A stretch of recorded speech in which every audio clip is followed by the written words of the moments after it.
It seems like today the world is full of people. There are 7.4 billion of us after all, and it seems like everywhere has already been discovered. There are satellites, an international space station, GPS, and there have even been explorers like this gentleman after all. But it didn't always used to be like this. The world used to be a much larger place. The question is, where and when was the last piece of land on Earth that was discovered by humans? To start literally at the beginning of humanity, we go back to Ethiopia in 195,000 BC. We don't really know exactly when humanity discovered certain parts of the world this long ago, but we do have our best guesses that we can make based off of fossil evidence that has been discovered. So, let's go with our best guesses for now.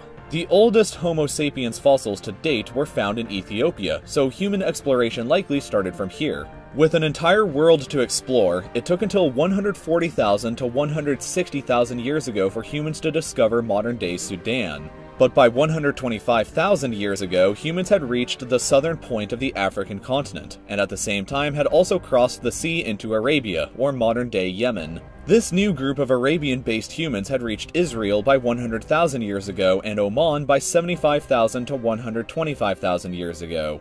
Back in Africa 90,000 years ago, humanity had reached the Democratic Republic of the Congo. Back over again in Asia 70,000 years ago, humans first arrived in India, and 67,000 years ago had reached the Philippines, marking the first time that humans arrived in Oceania. 50,000 years ago, humans first arrived in Taiwan, and 50,000 to 80,000 years ago, humans also arrived in Egypt. For the first time, humans arrived in Australia 48,000 years ago. Those early settlers to Australia and their descendants would remain almost completely undisturbed by the rest of the human population until 1770 with the arrival of Captain James Cook, a guy who liked doing that a lot. We'll get back to him later. So about 47,000 years ago, humans arrived in Japan, and 1,000 years later arrived in Laos and Indonesia. Finally, 45,000 years ago, humans arrived in Greece, which was the first place and first time that humans arrived in Europe. Usually, when humans arrive somewhere for the first time, things die, so naturally the Neanderthals of Europe would mysteriously vanish 5,000 years later.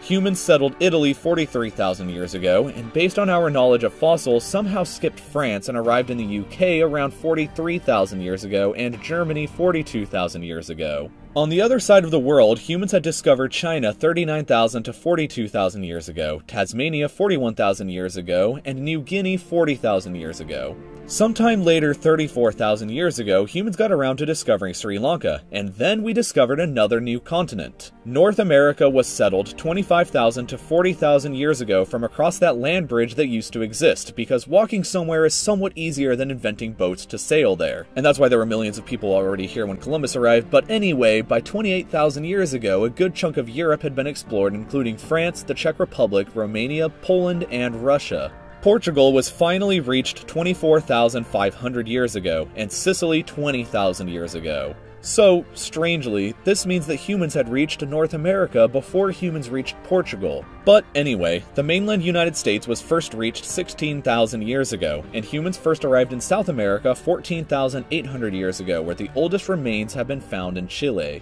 Back across the ocean in Europe, Scandinavia was first settled by humans in around 9,200 BC, and Ireland in 7,700 BC. The Baltic states were first settled around then in 7,600 BC. Over in Asia, Cambodia was reached in 7,000 BC, and this super remote island above Siberia called Zhukov Island was somehow discovered back in 6,300 BC, which is weird because there's still a lot left undiscovered.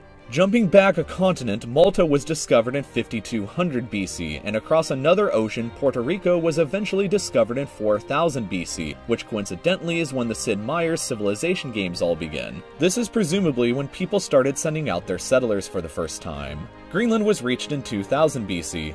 Fiji, Vanuatu, and Samoa were all reached around 1000 BC by the Polynesians. A while went by with no new discoveries until 290 AD when Hawaii was also finally discovered by the Polynesians. They remained there undisturbed by the rest of humanity until 1778, when that same guy named James Cook had to land on their islands as well. Anyway, the next big discovery was Madagascar, which despite being enormous and right next to Africa remained undiscovered by humans until 500 AD. The Roman Empire rose and fell, and in that entire time there were no humans on Madagascar Madagascar. What else is weird is that the first settlers here didn't come from Africa like you would think, but came on canoes all the way from Borneo across the entire Indian Ocean. So, moving on, the Faroe Islands above Scotland were discovered in 600 AD, the Bahamas in 850 AD, and Iceland remained untouched by humanity until the Vikings found it in 874 AD.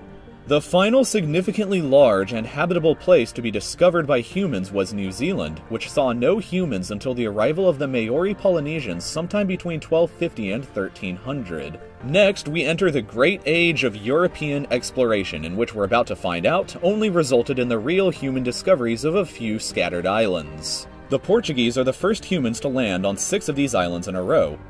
Madeira in 1420, the Azores in 1439, Cape Verde in 1462, Annobon in 1474, São Tomé and Príncipe in 1485, and one poor exiled Portuguese soldier landed on St. Helena in 1516. The only place the Spanish were the first to arrive at were the Bonin Islands south of Japan in 1543, and the Polynesians landed on the Chatham Islands in 1550, the last such Polynesian discovery.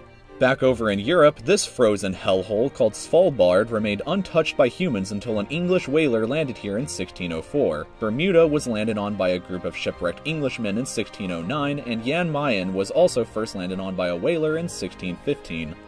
Mauritius was landed on by the Dutch in 1638, and the dodo quickly vanished from the island afterwards. Reunion Island was reached in 1642 by the French, Tristan da Cunha by the Dutch in 1643, the Falkland Islands by the English in 1690, which would remain almost totally irrelevant until Margaret Thatcher, Rodriguez Island in 1691 by the French, Ile St. Paul and Ile Amsterdam both by the Dutch in 1696, Ascension Island was first landed on in 1701 by 60 shipwrecked Englishmen who were stranded there for 2 months, the Seychelles in 1770 by the French, the Kerguelen Islands in 1772, also by the French, South Georgia in 1775 by that overachiever James Cook once again, Lord Howe Island in 1788 by the British, and Prince Edward's Island in 1799 by the French. By 1800, there really wasn't a whole lot left to discover, but that didn't stop people from trying and succeeding. The South Shetland Islands were landed on in 1819 by the British, Macquarie Island in 1820 by the Russians, the South Orkney Islands in 1821 by the British, and the Crozet Islands also in 1821 by some British sealers that got shipwrecked and stranded there for over 2 years. Well, that's about it. Right, except for the 7th continent that's bigger than Australia at the bottom of the globe. Antarctica was never even seen with human eyes until 1820 when this Russian explorer discovered it, but failed to actually land on it. That means that humans had seen the planet Uranus before anybody had ever seen Antarctica. So after seeing it in 1820, it took a while to actually land on the continent. It wasn't until 1895 that the first confirmed landing happened by a team of Norwegians.